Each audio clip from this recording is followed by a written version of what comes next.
So we were discussing about the virus. Virus क्या है और उसकी जो है वो हिस्ट्री क्या है। तो लास्ट टाइम हमने ये चीज़ें डिस्कस की थी, इसको थोड़ा सा जो है वो रिपीट कर देते हैं हम कि वायरस जो है वो एक ऐसी क्रिएशन है, ऐसी एंटिटी है जिसके बारे में दुनिया को पहले पता नहीं था, उस वक्त तक जब तक दुनिया में इलेक्ट्रॉन माइक्रोस्कोप नहीं था। तो इलेक्ट्रॉन माइक्रोस्कोप के आने के बाद जो है वो दुनिया इस काबिल बनी कि जो है वो वायरस को प्रॉपरली देख सके, ऑब्जर्व कर सके और उसके स्ट्रक्चर को समझ सके। तो वायरस से रिलेटेड जो हिस्ट्री है वो सबसे पहले एडवर्ड जेनर ने काउपॉक्स डिजीज के पस को इस्तेमाल करते हुए वो फ्लूइड इस्तेमाल की थी एक 8 साल के बच्चे पर। पहले उसमें जो है वो डिजीज़ के सिम्टम्स हुए, बाद में जब उसको दोबारा इन्फेक्ट किया गया तो उसमें दोबारा वो जो सिम्टम्स थे डिजीज़ के डेवलप नहीं हुए।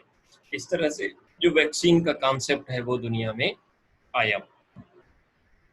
In 1884, Chamberlain found that bacteria cannot pass from the porcelain filters. 1884 में चैम्बरलेन ने एक फिल्टर बनाया जो पोर्सलिन फिल्टर कहलाता है। असल में इस फिल्टर का काम था कि मुख्तलिफ चीज़ों से बैक्टीरिया को फिल्टर करना, यानी चीज़ों को प्यूरिफाई करना ताकि उनमें बैक्टीरिया ना हो। यानी ये ऐसा फिल्टर है जिसमें से अगर पानी वगैरह को गुजारा जाएगा प्रेशर के ज़रिए से तो वो गुजर जाएगा, लेकिन उसमें जो मौजूद बैक्टीरिया हैं वो पीछे रह जाएंगे, वो इस फिल्टर को क्रॉस करके आगे नहीं जा सकती। लेकिन देखा ये गया कि जो कुछ डिजीज़ के एजेंट्स हैं जो कि इस पोर्सलिन में से क्रॉस कर जाते हैं, तो उन एजेंट्स को नाम दिया गया filterable viruses. In 1892, Ivanovsky discovered that tobacco disease is filterable. कि जो टोबैको डिजीज़ का एजेंट है वो फिल्टरेबल है, यानी वो बैक्टीरिया से छोटा है। अभी यानी उनको ये पता नहीं था कि ये कोई किस तरह की स्ट्रक्चर है या उसकी स्ट्रक्चर क्या है। These filterable agents were first purified in 1935 when Wendell Stanley was successful in crystallizing the tobacco mosaic virus. तो ये आपका क्वेश्चन है कि कौन से ईयर में और किसने 1935 में वेंडल स्टेनले एक साइंटिस्ट है जिसने सबसे पहले टोबैको मोज़ेक वायरस को क्रिस्टलाइज किया और इलेक्ट्रॉन माइक्रोस्कोप के अंडर उसको जब ऑब्जर्व किया तो पता लगा कि ये किस तरह की जो है वो क्रिएशन है। तो याद रखना है कि इलेक्ट्रॉन माइक्रोस्कोप जो है वो किसी भी चीज़ को 10 मिलियन टाइम्स जो है वो मैग्नीफाई कर सकती है।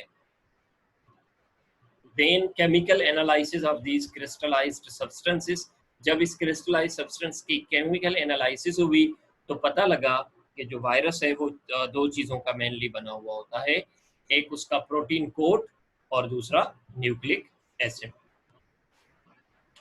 Now come to the characteristics of virus.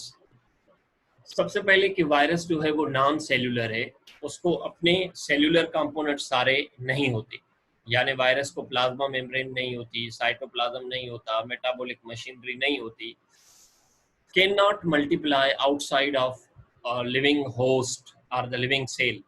ये लिविंग सेल के बाहर जो है वो मल्टीप्लाई नहीं हो सकता। सिर्फ और सिर्फ ये तब मल्टीप्लाई हो सकता है जब ये किसी भी लिविंग होस्ट के अंदर हो, अदरवाइज ये मल्टीप्लाई नहीं हो पाएगा। Size range from 20 nanometer to 250 nanometer. Size के हवाले से ये बिल्कुल छोटा होता है, तो आप देखें ये नैनोमीटर्स में इसकी साइज है 20 नैनोमीटर से 250 नैनोमीटर तक।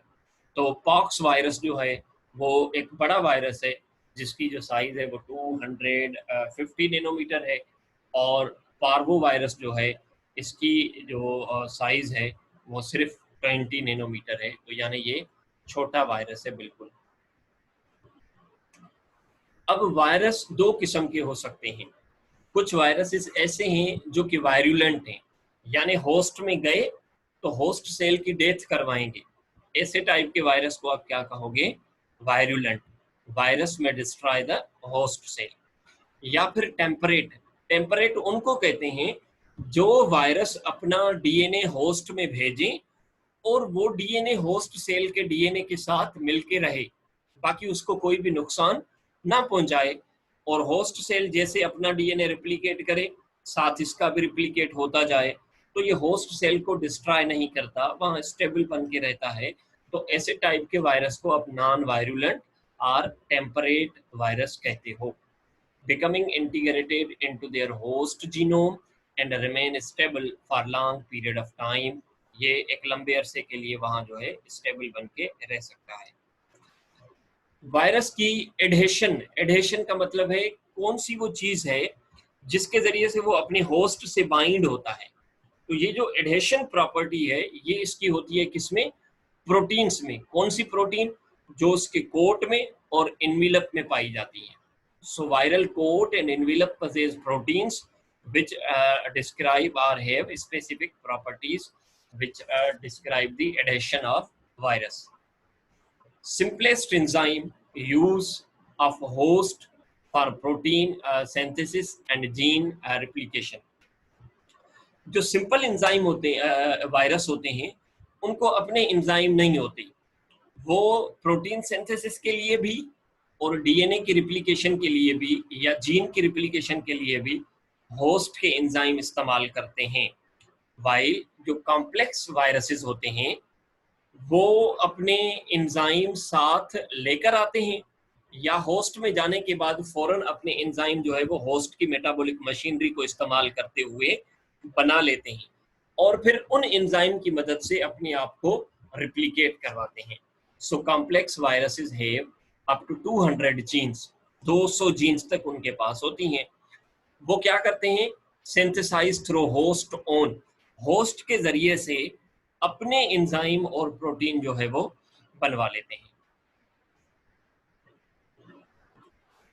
Structure of virus. अब वायरस की स्ट्रक्चर के हवाले से, शेप के हवाले से वायरस आपको मुख्तलिफ शेप्स का मिलेगा। देखें HIV वायरस है, ये राउंडेड इन शेप, इसकी बॉडी पर जो है वो स्पोक्स मौजूद हैं काफ़ी सारे, जो कि मुख्तलिफ टाइप के ग्लाइकोप्रोटीन वगैरह के बने हुए हैं। हेपेटाइटिस बी का वायरस है, ये भी स्फेरिकल इन शेप है। एबोला वायरस है, ये थ्रेड शेप है। और एडेनो वायरस, ये हमारे पास आइकोसाहेड्रल वायरस कहलाता है। इस तरह जो पोलियो वायरस है वो भी इसी शेप का होता है। इन्फ्लुएंजा वायरस, ये भी जो है स्फेरिकल शेप का वायरस है। बैक्टीरियोफेज, ये टेडपोल लाइक वायरस है। तो कहने का मकसद ये है कि वायरस के मुख्तलिफ शेप्स होते हैं। समटाइम्स आपको किसी न किसी वायरस का शेप जो है वो क्वेश्चन में पूछा जाता है। तो फ्लूइड अपना टोबैको मोज़ेक वायरस जो है उसका जो वायरस है वो रॉड शेप्ड होता है और डीएनए उसका हेलिकल होता है। और HIV virus rod shape. Hepatitis B, ये जो HIV rounded, hepatitis B rounded, Ebola thread shape, और एडेनो वायरस जिस तरह आपके पोलियो वगैरह के वायरस होते हैं वो आइकोसाहेड्रल। इन्फ्लुएंजा वायरस जो है ये भी राउंडेड इन शेप है। बैक्टीरियोफेज जो है ये टेडपोल लाइक वायरस है। तो वायरस के शेप्स में से आपसे सवाल हो सकता है, तो ये शेप आपको मेमोराइज करने हैं। अब वायरस की जो स्ट्रक्चर है उसके कौन कौन से कंपोनेंट हैं, तो बेटा याद रखना है वायरस की स्ट्रक्चर में दो चीजें ऐसी हैं जो कि हर वायरस में होना जरूरी है। उसमें एक चीज है आपकी न्यूक्लिक एसिड। न्यूक्लिक एसिड, अब ये न्यूक्लिक एसिड या तो डीएनए के फॉर्म में होगी या फिर आरएनए के फॉर्म में होगी। और दूसरी चीज है प्रोटीन कोट। इस प्रोटीन कोट को हम कहते हैं capsid. So these two things are mandatory for each virus. हर वायरस में ये दो चीजें होना जरूरी है, इनके बगैर वायरस वायरस नहीं है। बाकी जो चीजें हैं वो एक्सेसरी कहलाती हैं। वो कुछ वायरस में होंगी और कुछ में नहीं भी होंगी। उनमें है आपके पास viral envelope,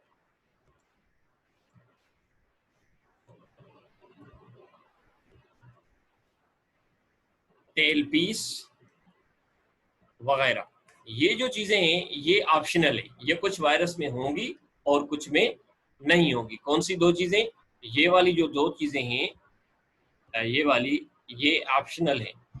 These two things are mandatory for every virus। ये सब वायरस में जो है वो मैंडेटरी है। दो स्ट्रक्चर्स वायरस की जो है वो क्या है? मैंडेटरी है, जो कि हर वायरस में होनी चाहिए। एक न्यूक्लिक एसिड और दूसरा उस न्यूक्लिक एसिड के ऊपर प्रोटीन का कोट, जिसे हम कैप्सिड कहते हैं। न्यूक्लिक एसिड वायरस की दो टाइप की हो सकती है, ऑप्शनल है ये, या डीएनए होगा या आरएनए होगा। और बाकी चीजें वायरस के ऊपर मौजूद हो भी सकती हैं और नहीं भी हो सकती। कॉम्प्लेक्स वायरसेस में होंगी, सिंपल टाइप के वायरसेस में नहीं भी होंगी। तो दो वायरसेस यहाँ पर जो है वो रिप्रेजेंट करने के लिए रखे गए हैं। एक वायरस का नाम है बैक्टीरियोफेज और दूसरे का नाम है इन्फ्लुएंजा वायरस। अब बैक्टीरियोफेज वायरस में सबसे अंदर ये जो स्ट्रक्चर दिखाई गई है ब्लू रोप लाइक, ये वाली, ये इसका क्या है? बैक्टीरियोफेज में न्यूक्लिक एसिड डीएनए होता है और इन्फ्लुएंजा में न्यूक्लिक एसिड जो है वो आरएनए होता है। तो इसलिए बैक्टीरियोफेज को हम डीएनए वायरस कहते हैं और इन्फ्लुएंजा को हम आरएनए वायरस कहते हैं। तो दोनों के अंदर न्यूक्लिक एसिड है। फिर कैप्सिड है, ये प्रोटीन कोट है, ये वाली लाइन। ये जो प्रोटीन कोट है, इस पूरे प्रोटीन कोट को आप कहते हो capsid. What is this? This is called as what? Capsid. इसका कैप्सिड इधर है, ये वाला, this one is the capsid. और इस स्ट्रक्चर को हम क्या कहते हैं? कैप्सिड कहते हैं। सी ए, इस तरह से लिख देता हूं, कैप्सिड, CAPSID, कैप्सिड। ठीक बेटा, तो ये कैप्सिड जो है वो सब वायरसेस में होगा। बाकी जो चीजें हैं वो ऑप्शनल है। अब देखें, इन्फ्लुएंजा वायरस में मेम्ब्रेन एनवेलप है और बैक्टीरियोफेज में मेम्ब्रेन एनवेलप मौजूद नहीं है। तो ये इसमें है और इसमें नहीं है। उसके अलावा इसमें टेल पीस है, ये टेल की शीथ है जिसको हम टेल कोर कहते हैं। ये टेल प्लेट है जिसमें ये उसके टेल फाइबर अटैच्ड किए हुए हैं, ये टेल फाइबर हैं। और यहाँ टेल प्लेट है और ये उसका टेल शीथ और द टेल कोर है। तो ये चीजें जो है वो सारी ऑप्शनल हैं।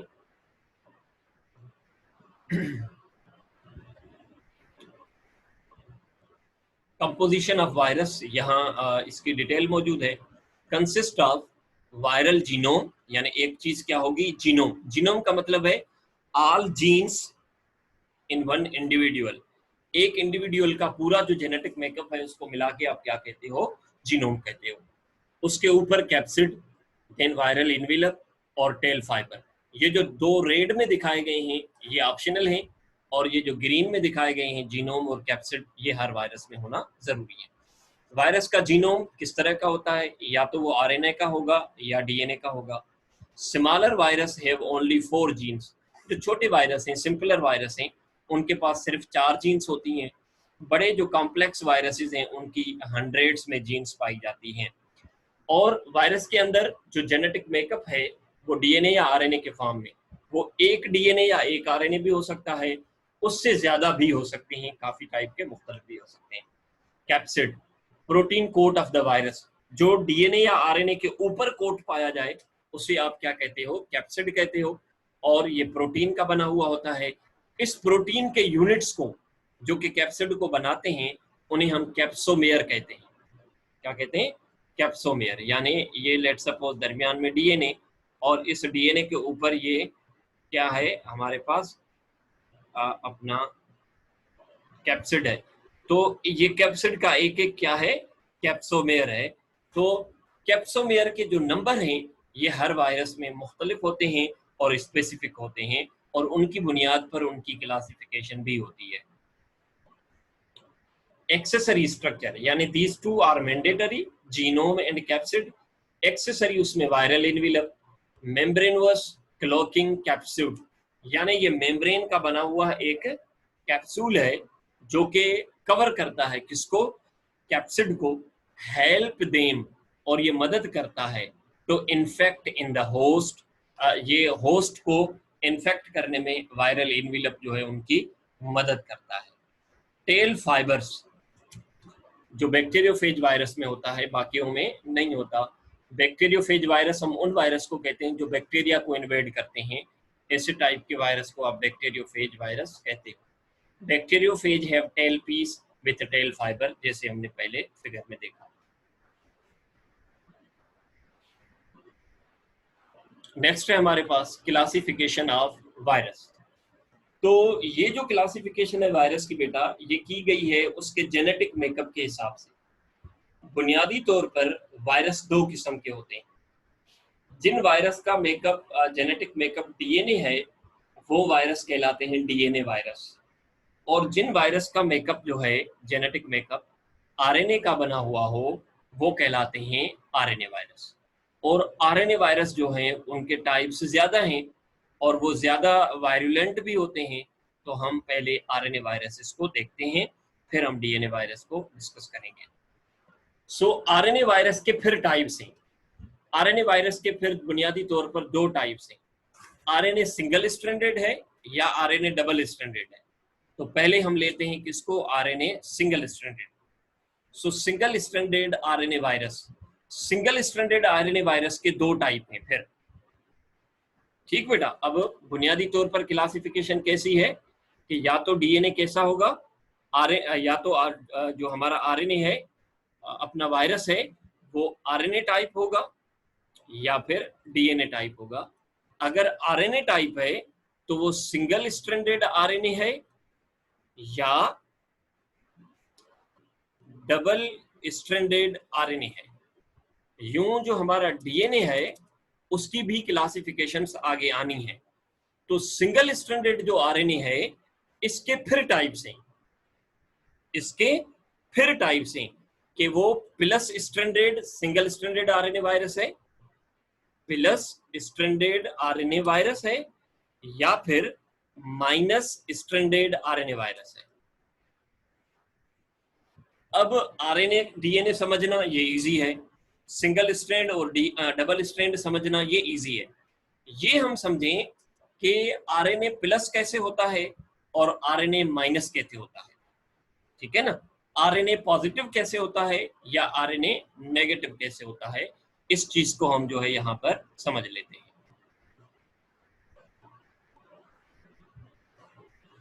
अब देखें बेटा,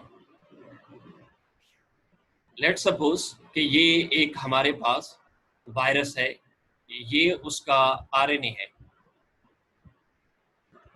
अगर ये आरएनए, ये वायरस उसका आरएनए है, अगर ये वायरस होस्ट में जाता है और होस्ट में जाने के बाद ये वायरस डायरेक्टली एक्ट करता है एज अ मैसेंजर आरएनए, यानी होस्ट में जाने के बाद ये राइबोसोम से अटैच हुआ और प्रोटीन बनाना शुरू कर दी। इस आरएनए में और कोई भी चेंज ना आए तो ऐसे टाइप का आरएनए कहलाएगा प्लस स्ट्रैंडेड आरएनए वायरस। क्या कहलाएगा, प्लस स्ट्रैंडेड आरएनए वायरस। या फिर अगर ये लेट सपोज कि आरएनए है, ये होस्ट में गया, होस्ट में जाने के बाद, होस्ट के अंदर इस आरएनए के आने के बाद इस आरएनए में से दूसरा आरएनए ट्रांसक्राइब हो, यानी इस आरएनए में से फिर एक नई आरएनए की स्ट्रैंड बने। जैसे डीएनए से आरएनए बनता है, ये आरएनए से आरएनए ट्रांसक्राइब हो, तो ये आरएनए इस आरएनए के क्या होगा, कॉम्प्लीमेंट्री होगा। यानी अगर इस आरएनए पर एडेनाइन है और यूरासिल है तो इस आरएनए पर क्या होगा, यूरासिल और एडेनाइन होगा। तो नया बनने वाला जो आरएनए है वो एक्ट करे एज अ मैसेंजर आरएनए। जो आरएनए पहले आया वो डायरेक्ट मैसेंजर आरएनए के तौर पर एक्ट ना करे, तो ऐसे टाइप का आरएनए क्या कहलाएगा, minus stranded RNA virus. So very simple, I am going to repeat.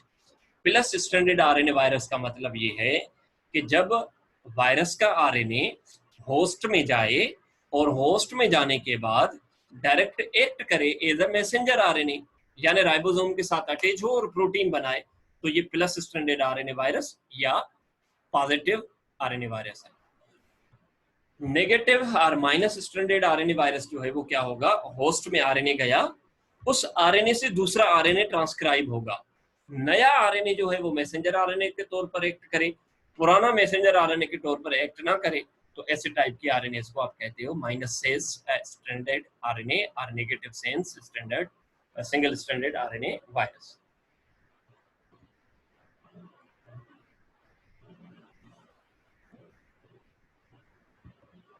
Okay जी, नाउ इसकी क्लासिफिकेशन टर्मिनोलॉजी हमें समझ में आ गई, अब हम इसकी क्लासिफिकेशन को देखते हैं। तो प्लस स्ट्रैंडेड आरएनए वायरस के दो टाइप्स हैं, एक इनवेलप्ड और दूसरा अनइनवेलप्ड। प्लस पीछे हमने इनवेलप को डिस्कस किया था, वो वायरस जिसके ऊपर इनवेलप हो वो इनवेलप्ड कहलाएगा, जिसके पास इनवेलप ना हो वो अनइनवेलप्ड कहलाएगा। सो ये जो इनवेलप्ड और अनइनवेलप्ड की क्लासिफिकेशन है, ये सिर्फ हम इस्तेमाल करेंगे किसमें, सिंगल स्ट्रैंडेड आरएनए वायरस में, जो कि पॉजिटिव है। Positive single stranded RNA virus में इनवेलप्ड और अनइनवेलप्ड का जिक्र करेंगे, बाकी वाले जो वायरसेस हैं उनमें हम इनवेलप्ड और अनइनवेलप्ड का जिक्र नहीं करेंगे, क्योंकि वो मोस्टली इनवेलप्ड ही होते हैं। तो सिंगल स्ट्रैंडेड आरएनए वायरस का पहला टाइप है plus stranded RNA virus. Plus stranded RNA virus के दो टाइप हैं, इनवेलप्ड और अनइनवेलप्ड। तो enveloped plus stranded RNA virus also called as enveloped positive sense RNA virus. ये मोस्टली इन्फेक्ट करता है सिर्फ एनिमल्स को। किसको? सिर्फ एनिमल्स को। इसमें आपको कौन कौन से डिजीज काज करने वाले वायरस मिलेंगे, वो वायरस जो हेपाटाइटिस ए काज करता है, हेपाटाइटिस सी काज करता है, ल्यूकेमिया काज करता है, या येलो फीवर काज करता है। ये डिजीज काज करने वाले जो वायरस हैं वो enveloped plus stranded RNA virus है। Unenveloped plus stranded RNA virus, इसको आप अनइनवेलप्ड पॉजिटिव सेंस आरएनए वायरस भी कहते हो। ये इन्फेक्ट करते हैं प्लांट्स को भी, बैक्टीरिया को भी और ह्यूमन को भी, तीनों को इन्फेक्ट करते हैं। और ह्यूमन में ये काज करते हैं पोलियो और कोल्ड। ये याद करनी है चीजें बेटा, ये आपके सवाल आपकी है कि भाई हेपाटाइटिस ए और सी वायरस जो है वो किस टाइप का वायरस है, तो प्लस स्ट्रैंडेड आरएनए वायरस है। पोलियो किस टाइप का वायरस है, unenveloped plus stranded RNA virus है। Cold unenveloped plus stranded RNA virus है। देन हमारे पास सिंगल स्ट्रैंडेड आरएनए का दूसरा टाइप है माइनस स्ट्रैंडेड आरएनए वायरस, यानी इसका आरएनए होस्ट में जाने के बाद मैसेंजर आरएनए के तौर पर एक्ट नहीं करता। रेब्डो वायरस यानी rod shaped virus, pox virus जो पॉक्स वगैरह काज करते हैं, इनफेक्ट प्लांट्स और एनिमल्स। ये ह्यूमन में काज करते हैं flu, mumps and rabies. Retrovirus ये आरएनए का जो है हमारे पास तीसरा टाइप है। तो आरएनए वायरस के कितने टाइप थे, पहले सिंगल स्ट्रैंडेड आरएनए वायरस, फिर double stranded RNA virus. Single stranded RNA virus के कितने टाइप हैं, तीन। एक plus stranded RNA virus, minus stranded RNA virus और रेट्रोवायरस। रेट्रोवायरस भी जो है वो सिंगल स्ट्रैंडेड आरएनए वायरस है। इसको रेट्रोवायरस क्यों कहते हैं, इसका मतलब ये है कि ये जब अपना होस्ट, इसका जो जीनोम है वो आरएनए के फॉर्म में होता है, जब ये आरएनए होस्ट में जाता है तो इस आरएनए में से पहले क्या बनता है, डीएनए। हमने पढ़ा था डीएनए में से आरएनए बने तो उसे ट्रांसक्रिप्शन कहते हैं। जब आरएनए से डीएनए बने तो ये उल्टा प्रोसेस है, इसे आप रिवर्स ट्रांसक्रिप्शन कहते हो। तो ऐसे वायरस जिसके पास जीनोम आरएनए हो और वो आरएनए होस्ट में जाने के बाद उस आरएनए में से क्या बने, डीएनए बने, ऐसे आरएनए को आप कहते हो रेट्रोवायरस, यानी रिवर्स ट्रांसक्रिप्शन करवाने वाले वायरस। इनके पास एक अपना एंजाइम होता है जिसका नाम होता है रिवर्स ट्रांसक्रिप्टेज एंजाइम। इसका काम होता है आरएनए से डीएनए बनाना। तो ये सवाल है, the enzyme which is used to make the DNA from RNA. RNA में से डीएनए बनाने वाला जो एंजाइम है उसका नाम है reverse transcriptase enzyme. Example, HIV काज करने वाला जो HIV जो वायरस है, जो हमारे अंदर डिसऑर्डर डिजीज काज करता है, एड्स, हेपाटाइटिस बी का वायरस, ये भी रेट्रोवायरस है। दूसरा आरएनए का टाइप है डबल स्ट्रैंडेड आरएनए वायरस, इन्हें हम कहते हैं रियो वायरस। इसका एक मिसाल है रियो वायरस। तो आइकोसाहेड्रल आरएनए वायरस, यानी इनका जो शेप है वो आइकोसाहेड्रल, पॉलीगोनल होते हैं ये शेप में, तो इस वजह से इन्हें हम क्या कहते हैं, आइकोसाहेड्रल आरएनए वायरस कहते हैं। ये इन्फेक्ट करते हैं प्लांट को भी और एनिमल को भी। डिजीज काज करता है ये Colorado tick fever in human.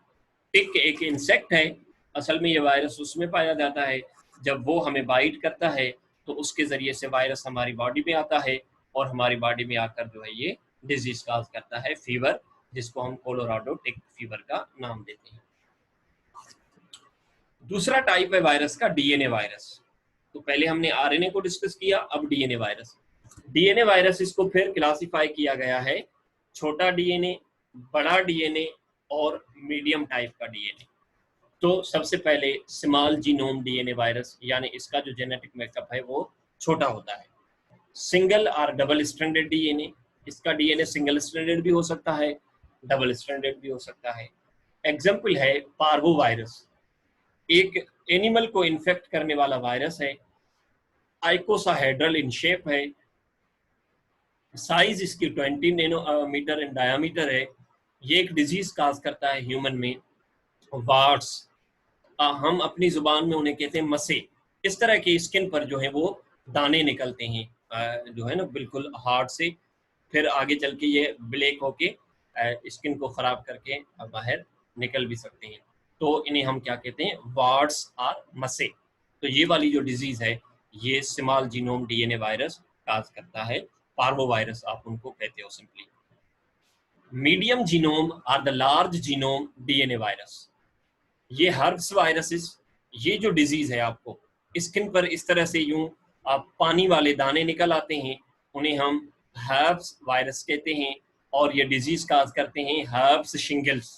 ये हमारी गर्मियों की सीजन में या जब हमें बुखार आता है तो उसके बाद फौरन हमारे लिप्स पर, हमारे पट्टों पर, हमारे लेग्स के दरमियान इस तरह के जो है वो ये दाने निकलते हैं पानी भरे, इन्हें हम हर्ब्स शिंगल्स कहते हैं।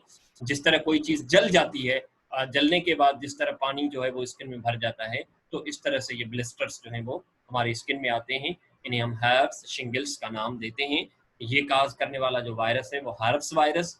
आप क्लास कौन सा है, genome, medium and the large genome. तो मेनली ये लार्ज जीनोम डीएनए वायरस है। समटाइम्स ये कैंसर भी काज करते हैं, और पॉक्स, ये हमारी बच्चों के जिस्म पर इस तरह से ये दाने निकलते हैं, हम जिन्हें स्मॉल पॉक्स वगैरह का नाम देते हैं। तो ये भी डिजीज है जो कि बच्चों में होती है। दूसरा डीएनए वायरस का टाइप है बैक्टीरियोफेज वायरस, यानी the virus which infect bacteria only, वो वायरस जो सिर्फ और सिर्फ बैक्टीरिया को इन्फेक्ट करे। तो इस चैप्टर में इस वायरस को जरा डिटेल से पढ़ा गया है। तो ये वो बैक्टीरिया है जिस बैक्टीरिया में की जो ये वो वायरस है जिस वायरस की जो स्ट्रक्चर है वो काफी कॉम्प्लेक्स होती है। तो इसके पास सबसे पहले न्यूक्लिक एसिड होती है जो कि डीएनए का है, nucleic acid is in the form of DNA. उसका हेड है, और ये हेड इसका कैप्सिड है जो कि इसका हेड बनाता है। फिर इसकी ये शीथ है जिसको हम प्रोटीन की शीथ कहते हैं। इसमें ये प्लेट है जिसे हम बेस प्लेट कहते हैं, और इस प्लेट में से ये फाइबर्स निकलते हैं जिन्हें हम टेल फाइबर्स का नाम देते हैं, और नीचे शॉर्ट टेल फाइबर्स। तो ये टेल फाइबर और शॉर्ट टेल फाइबर इनको बैक्टीरिया से अटैच होने में जो है वो हेल्प करते हैं। तो नेक्स्ट जो टॉपिक है हमारा, उसमें हम इस बैक्टीरियोफेज वायरस का लाइफ साइकिल डिस्कस कर रहे हैं। तो तमाम इजी है। बैक्टीरियोफेज जो वायरस है वो दो टाइप्स के होते हैं।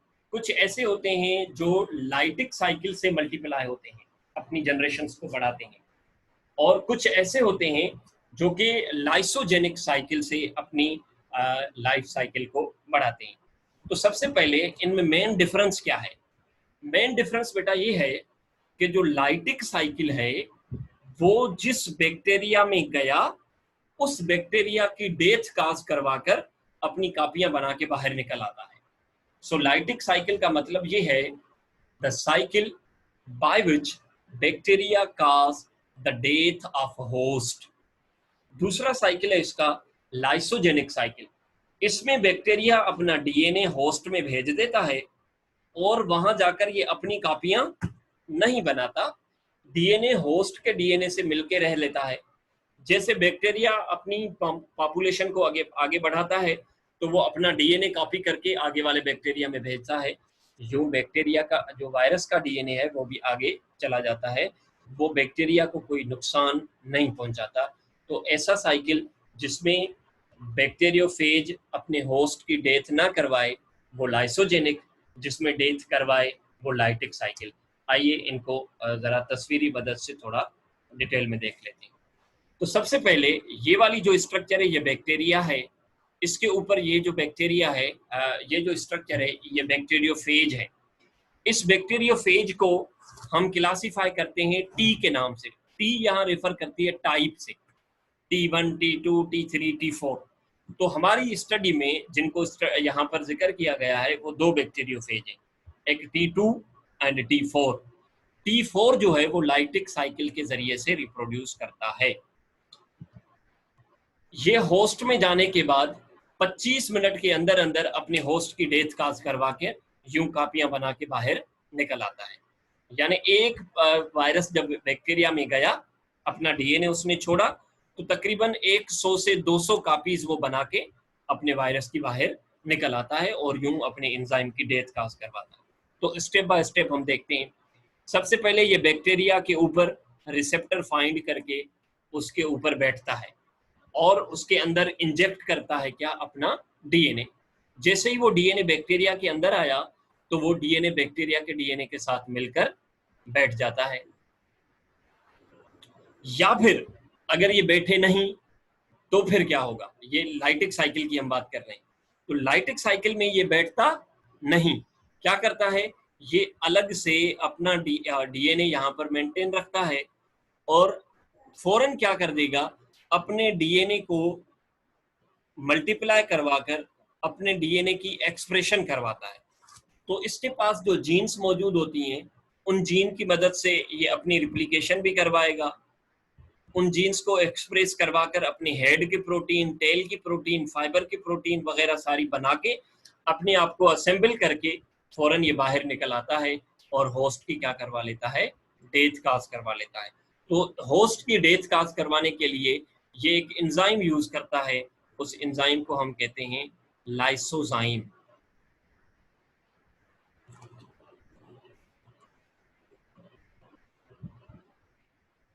तो ये होस्ट से एंजाइम बनवाता है लाइसोजाइम, वो लाइसोजाइम इस बैक्टीरिया की मेम्ब्रेन को डाइजेस्ट करते हैं तो ये फौरन वहां से बाहर निकल आते हैं।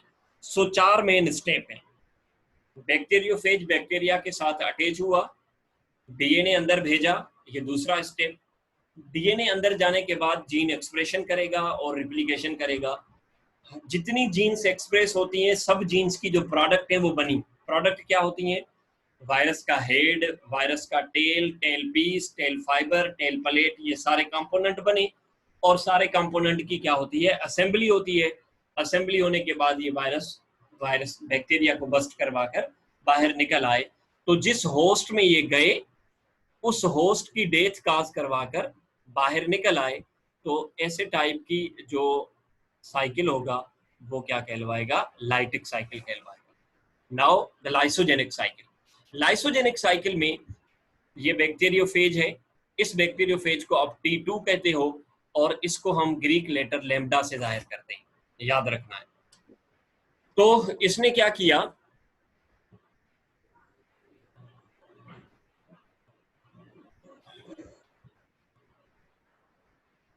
कि अपना डीएनए होस्ट में भेजा और डीएनए होस्ट में जाने के बाद वो डीएनए बैक्टीरिया के डीएनए के साथ मिलकर रहता है। जैसे ही बैक्टीरिया रिप्लिकेट करता है तो वायरस का जो डीएनए है वो भी रिप्लिकेट होता है और आगे वाले बैक्टीरिया में ये ट्रांसफर होता रहेगा। इस तरह से ये जो है जस्ट डीएनए एक जनरेशन से आगे जनरेशन में चलता जाता है। याद रखना है ऐसे टाइप के डीएनए को जो डीएनए होस्ट में आया और होस्ट के डीएनए के साथ मिलकर रहता है, इसको आप कहते हो प्रोफेज। क्या कहते हैं हम? प्रोफेज। यानी प्रोफेज बना के वहां स्टेबल रहता है, उसकी कोई भी डेथ काज नहीं करवाता। कभी कभार ये लाइसोजेनिक साइकिल वाला जो बैक्टीरिया फेज है, ये किसी भी सिग्नल की वजह से, हीट की वजह से या अंडर स्ट्रेसफुल कंडीशन की वजह से ये लाइसोजेनिक साइकिल से लाइटिक में भी तब्दील हो सकता है। जैसे ही लाइटिक में तब्दील होगा तो फिर अपने होस्ट की ये डेथ काज करवा लेता है। तो इस तरह से ये दो हमारे पास साइकिल हैं बैक्टीरिया की, lytic cycle and lysogenic cycle. Lytic में वो अपने होस्ट की डेथ काज करवाता है और लाइसोजेनिक में वो अपने होस्ट की डेथ काज नहीं करवाता। तो जो बैक्टीरिया लाइटिक और लाइसोजेनिक दोनों से रिप्रोड्यूस कर सकते हैं, ऐसे टाइप के बैक्टीरियोफेज को आप कहते हो टेम्परेट